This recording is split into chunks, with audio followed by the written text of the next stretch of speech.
ہم وہی کہیں گے جو ہمارا دین ہم کو بتاتا ہے، عمل کرو تو تمہارا بھلا ہے۔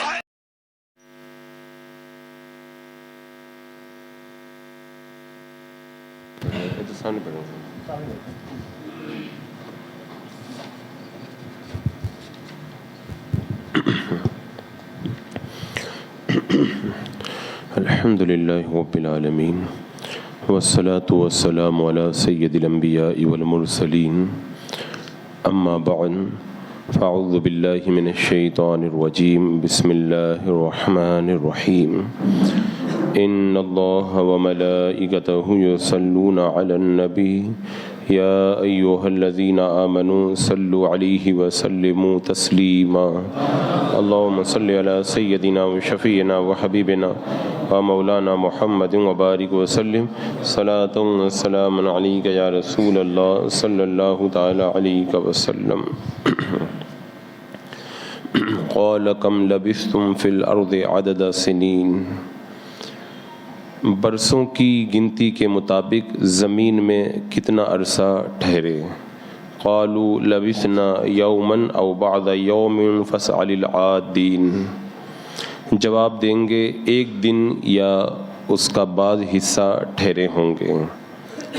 قال ان لبثتم الا قلیلا لو انکم کنتم تعلمون، تو گننے والوں سے پوچھ لیجئے، فرمائے گا تم دنیا میں نہیں ٹھہرے مگر تھوڑی مدت، اگر تمہیں معلوم ہوتا۔ اس سے پہلے جو آیات گزری ان میں اس بات کا تذکرہ تھا کہ کفار کو جہنم میں ڈالا جائے گا اور عذاب کے اندر گرفتار ہو کر کے وہ رب کی بارگاہ میں فریاد کریں گے اور ان کی کوئی سنوائی نہیں ہوگی۔ پھر ایک دن وہ آئے گا کہ اللہ تعالیٰ فرما دے گا کہ چپ چاپ پڑے رہو دھتکارے ہوئے، مجھ سے بات نہ کرو۔ اس کے بعد میں یہ فرمایا گیا کہ ان سے پوچھا جائے گا کہ تم لوگ جو ہے وہ دنیا کے اندر کتنا ٹھہرے، یعنی زمین میں کتنا عرصہ ٹھہرے ہو، جس دن کی طرف لوٹنا چاہتے ہو اس میں کتنا عرصہ بسر کر کے آئے ہو۔ یعنی وہ کہیں گے نا اے اللہ ہمیں دنیا میں دوبارہ بھیج دے، ہم نیک کام کر کے آتے ہیں، تو ان سے کہا جائے گا جس دنیا میں تم دوبارہ جانا چاہتے ہو پہلے یہ تو بتاؤ کہ اس دنیا میں کتنے دن تم لوگ رہ کر کے آئے ہو۔ تو وہ کہیں گے کہ ہم دنیا میں ایک دن رکے یا اس کا بعض حصہ رکے۔ حالانکہ کوئی 50 سال رکا تھا، کوئی کافر دنیا میں 60 سال رہا، کوئی 100 سال رہا، لیکن کہیں گے کیا ہم دنیا کے اندر بس ایک دن رکے یا اس کا کچھ حصہ رکے۔ اب یہ کیوں کہیں گے؟ یا تو دوزخ کی لمبی مدت کے مقابلہ کی وجہ سے، یعنی جہنم میں کروڑوں سال رہنا ہے، اس کے اعتبار سے تو دنیا کی یہ تھوڑی سی زندگی ایک دن آدھا دن ہی ہوئی، اس لیے یہ جواب دیں گے۔ اور یا پھر اس لیے جواب دیں گے کہ دنیا میں انہوں نے عیش و عشرت کی زندگی گزاری اور خوشی کے دن جو ہوتے ہیں بہت جلدی گزر جایا کرتے ہیں، تو اتنی خوشی پا کر کے اتنے بڑے عذاب میں گرفتار ہوئے تو دنیا کا یہ لمبا عرصہ ان کو لگے گا کہ ایک ہی دن ہم لوگ دنیا کے اندر رہے، اس لیے کہیں گے ہم لوگ ایک دن دنیا میں رہ کر کے آئے ہیں۔ اور یا پھر جو دنیا کی زندگی ہے وہ گزر گئی، اور جو وقت گزر جاتا ہے نا وہ بہت تھوڑا لگتا ہے، جو آنے والا ہوتا ہے وہ وقت لمبا لگتا ہے، تو اس اعتبار سے وہ کہیں گے کہ ہم لوگ دنیا کے اندر ایک دن یا اس کا کچھ حصہ ہی گزر کر کے آئے۔ زندگی کا ہر لمحہ بے بدل خزانہ ہے، لیکن افسوس کہ ہمارے لمحات برباد ہو رہے ہیں اور ضائع ہو رہے ہیں، تو یہ اتنی لمبی زندگی کو قیامت کے دن اتنا تھوڑا سمجھیں گے۔ اور ان سے جو یہ پوچھا جائے گا نا کہ تم دنیا میں کتنا رکے، یہ ان کو جھڑکنے اور ڈانٹنے کے لیے کہا جائے گا کہ ان کا یقین تو یہی تھا نا کہ مرنے کے بعد میں ہم دوبارہ زندہ نہیں ہوں گے، ہمیشہ کے لیے فنا ہو جائیں گے، اور ان سے یہ جو سوال ہوگا نا کہ دنیا میں کتنا دن رکے، یہ سوال اس لیے ہوگا تاکہ ان کو پتہ چل جائے کہ دنیا میں جس قیام کو انہوں نے ہمیشہ کا قیام سمجھا تھا، آج وہ اپنی زبان سے کہہ رہے ہیں کہ ہم تو دنیا میں ایک دن رکے۔ کہتے تھے نا ہم کو تو ہمیشہ رہنا ہے، وہ ہمیشہ والے اب ایسے نیچے آئے ہیں کہ بس ایک ہی دن کے اوپر آ کر کے رک گئے، ہم کو تو دنیا میں ایک ہی دن کی زندگی ملی۔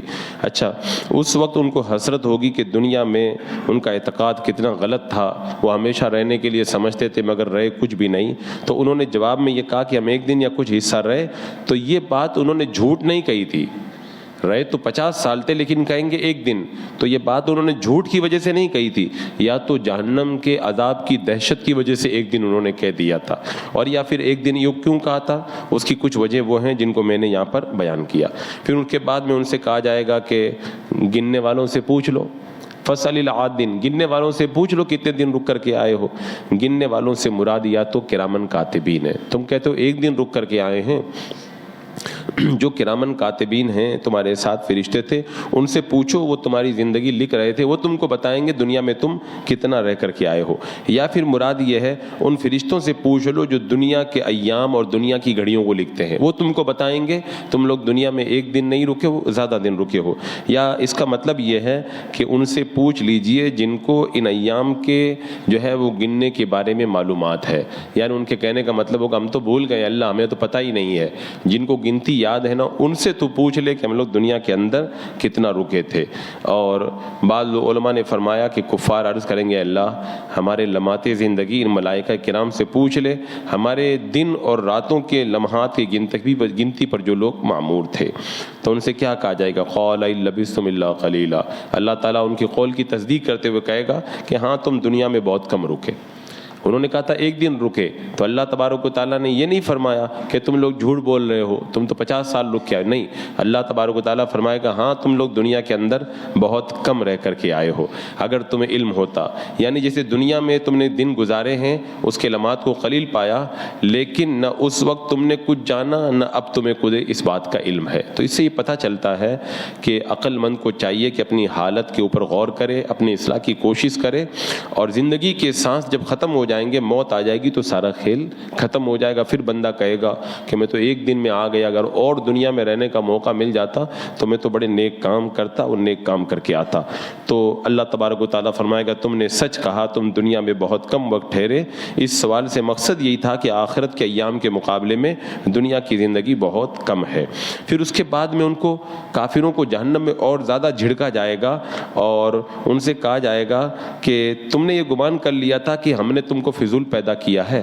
یعنی آگے جو آیت کریمہ ہے اللہ تبارک و تعالیٰ اس میں اس بات کا ذکر فرما رہا ہے. یہاں پر ایک ارد شیر بابک بن ساسان نام کا شخص, اس نے یہ کہا تھا بادشاہ نے کہ دنیا کا میلان چھوڑ دے, اس لیے کہ یہاں کسی کو ہمیشہ رہنا نہیں ہے, اور دنیا کو بالکل بھی مت چھوڑ, کیونکہ دنیا کو بالکل چھوڑ دو گے تو آخرت کے کام کیسے کرو گے. تو دنیا کو دل میں بھی مت رکھو اور دنیا کو ایک دم بھی مت چھوڑو, کچھ دنیا سے حصہ لو تاکہ آخرت کی تیاری کر سکو, اور زندگی کے چند لمحات کو غنیمت جان کر کے نیک اعمال کے اندر بندے کو زیادہ سے زیادہ کوشش کے اندر لگ جانا چاہیے. بعض بزرگوں نے فرمایا کہ وہ عمر جو تجھ سے ضائع ہو گئی ہے اور جس میں تم کوئی نیک کام نہیں کر سکے ہو, تو آنے والے لمحات کے لیے پختہ ارادہ بنا لو کہ جو باقی لمحے بچ گئے ان کے اندر میں نیک کام کروں گا, ورنہ جو گزر گئے وہ بھی بیکار ہو گئے, اور آگے بھی آپ نے کوئی پلاننگ نہیں کی تو ایسے تو پوری زندگی تباہ و برباد ہو جائے گی.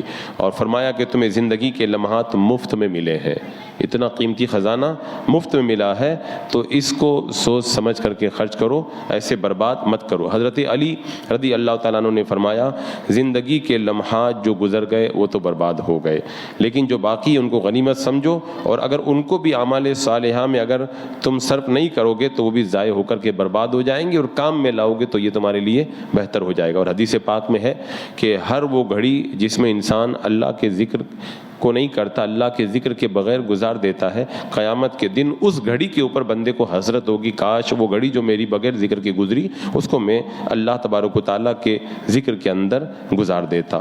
اس کے بعد میں آگے رب نے ارشاد فرمایا, وہ لوگ کیا کہیں گے جب یہ بات کہہ دیں گے, تو فرمائے گا اللہ تبارک و تعالیٰ کہ افحسبتم انما خلقناکم عبثا وانکم الینا لا ترجعون, تو کیا تمہارا خیال ہے کہ ہم نے تمہیں بیکار پیدا فرمایا اور تم ہماری طرف لوٹ کر کے نہیں آؤ گے. فتعال اللہ الملک الحق لا الہ الا هو رب العرش الکریم, تو بہت برتری والا اللہ بادشاہ حقیقی, کوئی عبادت کا مستحق نہیں اس کے سوا, وہی عظیم عرش کا مالک ہے. ومن يدعو مع الله إلها آخر لا برهان له به فإنما حسابه عند ربه إنه لا يفلح الكافرون, اور جو اللہ تعالیٰ کے ساتھ کسی دوسرے معبود کی عبادت کرے اس کے پاس کوئی دلیل نہیں تو اس کا حساب اس کے رب کے یہاں ہے, بے شک کافر چھٹکارا نہیں پائیں گے.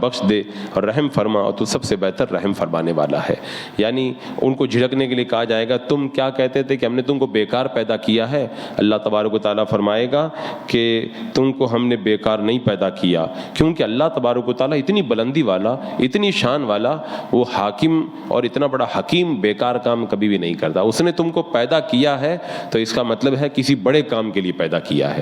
اور تم یہ سمجھتے تھے کہ اللہ تبارک و تعالیٰ نے ہم کو بیکار ہی پیدا کیا ہے، تو مراد یہ ہے کہ اللہ تعالیٰ تمام اشیاء کا مالک اور تمام کا حاکم ہے اور بڑے عرش کا مالک ہے. تو جب وہ عرش کا مالک تم کو پیدا کر رہا ہے تو تم نے یہ کیوں سمجھ لیا کہ اللہ نے ہم کو بیکار پیدا کیا؟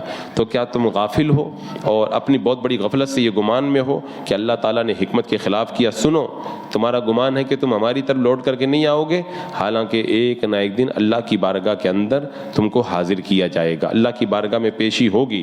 اور تم نے یہ گمان کیا ہے کہ اللہ تبارک و تعالیٰ نے تمہیں بیکار پیدا کیا، یہ تمہارا گمان جو ہے وہ سراسر غلط ہے. حضرت بیلول دانا، یہ بڑے پائے کے ولی گزرے ہیں، فرماتے ہیں میں ایک دن بصرہ کی سڑک پر سے گزر رہا تھا، ایک میدان میں چند لڑکے اخروٹ اور بادام سے کھیل رہے تھے.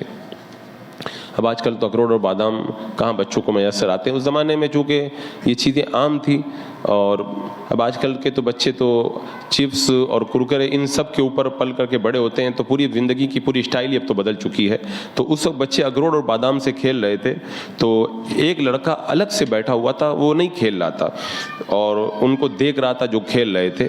تو حضرت بیلول دانا کہتے ہیں میں نے سمجھا کہ وہ اس لیے یہاں پر رہ گیا ہے کہ اس کے پاس اخروٹ اور بادام نہیں ہے، اس لیے نہیں کھیل رہا ہے. میں نے کہا بیٹا تم کیوں نہیں کھیل رہے؟ کیا تمہارے پاس اخروٹ اور بادام نہیں ہے؟ کیا میں تمہیں اخروٹ اور بادام خرید کر کے دے دوں، تم بھی کھیلو گے؟ اس نے بڑے غصے میں حضرت بیلول دانا کہتے ہیں مجھ کو دیکھا اور کہنے لگا کہ اے کم عقل، کیا اللہ نے ہم کو کھیل تماشے کے لیے پیدا کیا ہے؟ میں نے کہا کہ پھر کس لیے پیدا کیا ہے؟